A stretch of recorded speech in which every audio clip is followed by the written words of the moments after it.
ఇప్పుడు లోకేష్ గారు ఐటీ మినిస్టర్గా ఉన్నారు సార్, పనితీరు ఎట్లా ఉంది?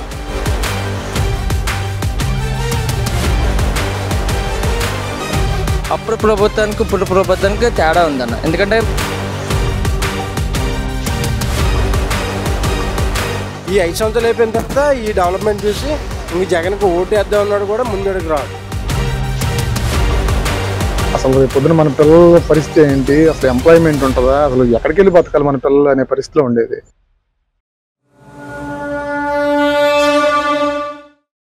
లోకేష్ గారు పనితీరు ఎట్లా ఉంది ఐటీ మినిస్టర్?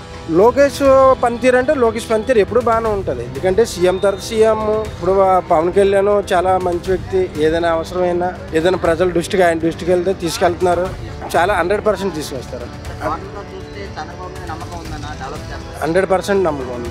ఈ 5 సంవత్సరాలు అయిపోయిన తర్వాత ఈ డెవలప్మెంట్ చూసి ఇంక జగన్కి ఓటు వేద్దాం అన్నాడు కూడా ముందడుగు రాడు. మంచి పరిపాలన ఇస్తారని నమ్మకం కదా. ఇప్పుడు నడుస్తుంది కదా, బాగానే చేస్తారా. అంతకుముందు అంత ఇప్పుడు భయాలు జైల్లో పెట్టాలి అలాంటివి ఏం లేవు కదా. ప్రతిదాని చిన్న విషయం అందరినీ ఇప్పుడు కుర్రాళ్ళు ఉన్నారు, వాళ్ళకి ఉద్యోగాలు అయిపోతాయి జైల్లో పెట్టి. ఇది అలా కదా, గవర్నమెంట్ అలాంటివి ఏం కాకుండా ఓన్లీ అభివృద్ధి మీద దృష్టి పెట్టింది. అది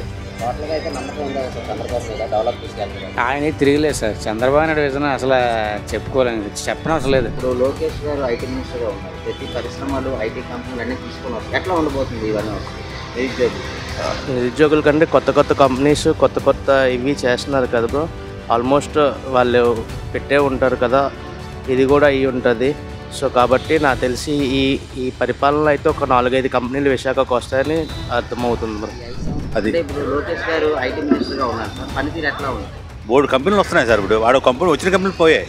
ఇలా కాదు, కంపెనీలు వస్తాయి గ్యారంటీ కన్నా వస్తా, డెవలప్మెంట్ అవుద్ది. ఈ 5 సంవత్సరాల్లో బ్రహ్మాండంగా ఆంధ్రప్రదేశ్ అవుద్ది.